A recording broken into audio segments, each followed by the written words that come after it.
Baroness Patricia Scotland, Secretary-General of the Commonwealth, thank you very much indeed for joining us on Channel Africa. No, it's a real delight to be able to speak to you, particularly as I'm here in Nairobi for the first African Climate Summit.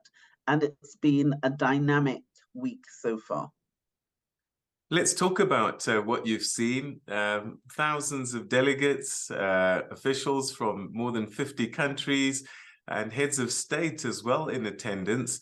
What have been your impressions so far, and what are you expecting as outcomes? Well, there's been absolute solidarity in terms of the need to address the climate crisis that we are seeing. But also, I think it was the South African minister said we also have to talk about the F word, which is finance, because there is and there have been so many promises in terms of how much financial support will be given to enable adaptation and mitigation of the climate disasters that are happening all across the world.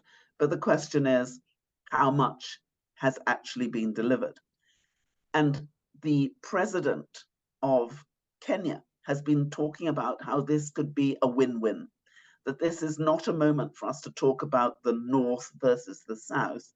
It's a moment for us to understand and really appreciate the nature of the climate crisis we're seeing all across the world. We're having fires burning our forests. Sea levels are rising. Glaciers are melting. Desertification, the worst drought that Africa has seen in so many years. People are dying. 99% of those who are affected by climate change, the deaths are happening in this area. So they're saying this is a terrible situation, but it's also a moment for real opportunity because of the nature of the resources in Africa. That Africa could also be the solution to the problem. Median age of an African is 19. The growth of the population, the vibrancy of it, and the combination of the assets in Africa and the people of Africa and the opportunities that can come from the North and South investing in each other and investment in Africa could be the solution. So it was a very solution-focused meeting. And in that sense, it was vibrant and it couldn't have come at a better time. We are at a pivotal moment in our history as we look towards COP28, which is to be the implementation COP. This is the COP where we're supposed to do things, no longer talk about them, but actually deliver them. The Secretary-General, you mentioned the F word, and I just wonder, because a good number of the Commonwealth states are on this continent and are vulnerable to the effects of climate change and need that financing badly. What's the Commonwealth been able to do to assist with financing? Well, what we have is we've created the Climate Finance Access Hub. That's been placed in Mauritius, and we have appointed climate finance advisors to be in our country. Now we've got 19 climate finance advisors across the Commonwealth. As you know, the Commonwealth has 56 countries. That's about 2.5 billion people, but 21 of our countries are in Africa. And we have 9 advisors in countries in Africa, 8 in individual countries, but 1 in the for the whole region. And with just a relatively small amount of money, which is about $6 million, we have already generated $310 million for our member states, for adaptation, for mitigation, and a mixture. And that has been a fantastic return, but we got about $800 million worth of projects in the pipeline.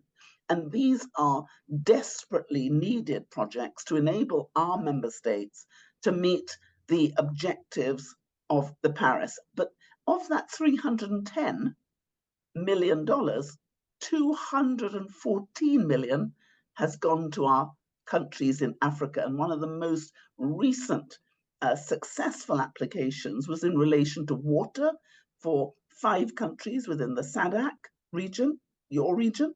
And that has delivered one project, $63 million.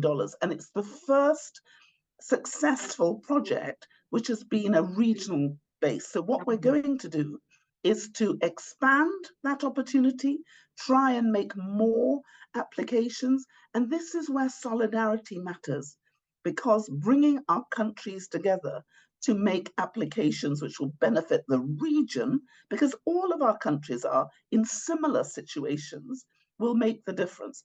And allowing the Commonwealth of 56 to take the power of the 56 by pooling information. What do we know? What do we not know? What works? What doesn't work? And working on it in this way has made an exponential difference. So I'm hoping that we'll be able to raise more money. My dream, if anyone's out there listening, is that I would have enough money to put a climate finance advisor in every country who wants it, and that we could work together as a Commonwealth family to make sure that the financing that is needed for our member states actually gets delivered. And it breaks my heart when I see money not well used, and we make sure we squeeze the juice out of every cent we have so that we can really help our member states to do what they dream of doing and what they're capable of doing if they have a bit of help. But the other issue we're looking at, as you know, is debt, because we're drowning in debt, and we have to find a different way, reforming the international financial institutions so that we enable our members to address the problems they have on a reasonable basis. So people are also at this meeting talking about climate justice. And part of that climate justice means no longer paying 5 times more for a loan than someone or a country in the global north. Secretary-General, yours is a powerful voice in the position that you hold, and you've probably been meeting some important people. What are you saying to them when you wear your perhaps activist voice? Well, what I'm saying is the time is now. We've been talking about climate since 1989. The Commonwealth was the first organization to say, if we don't address this issue, we are going to be facing, all of us, an existential threat. And if you look at that report in 1989, the tragedy is everything that we predicted is now happening. So what we're saying is we can do this. We just can't do this on our own. It's going to take every single one of us, government, local government, business, foundations, individuals, and this could be a moment for real change. If you look at how much money that Africa has now, it has about $30 billion in terms of addressing climate, but Africa needs $2.8 trillion to get there. So we have to bridge that gap. We have to use technology, the new technology. We have to pool our information, our data, and we have to be focused. And we need to scale up. We need to expand the scope, and we need to go much, much faster.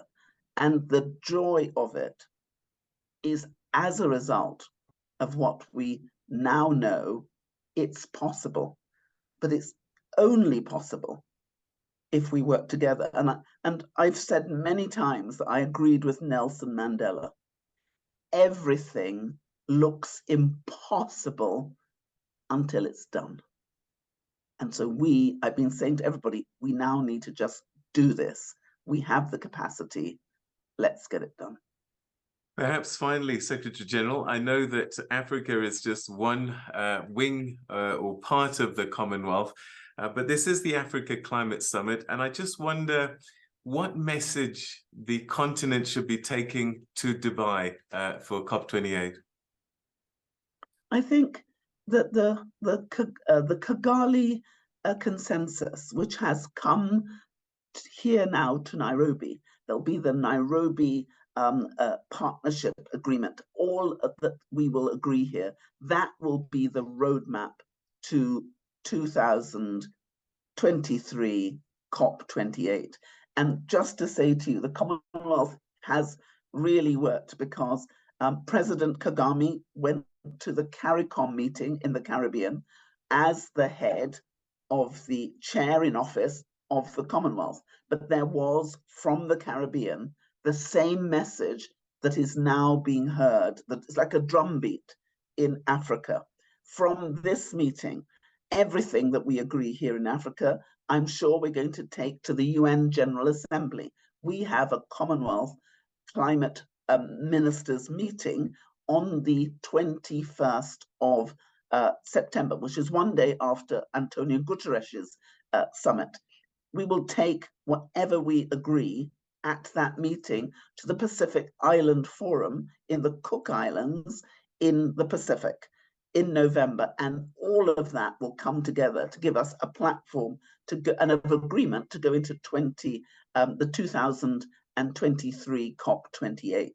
So we're building brick by brick. It's incredibly important that the positive, structured agreement that comes out of Africa will be lifted, championed, and pushed through. So Africa's voice, incredibly important for the Commonwealth, 21 member states, but Africa has 54 members, although I know 49 are now in the AU, but and those 54 members, together with the other members of the Commonwealth, I think we make up almost half the world. So if 50% of the world can agree on the things we need to do today to change the future for our children and our grandchildren tomorrow, that spells for me hope, real hope, and we have to fight for it. Baroness Patricia Scotland, Secretary-General of the Commonwealth, it's been a pleasure talking to you. Thank you so much indeed for your time. Thank you, and we wish you the best, particularly with the climate issues that you have on your table. Thank you very much. So blue economy, green economy, we can deliver the money. Fantastic.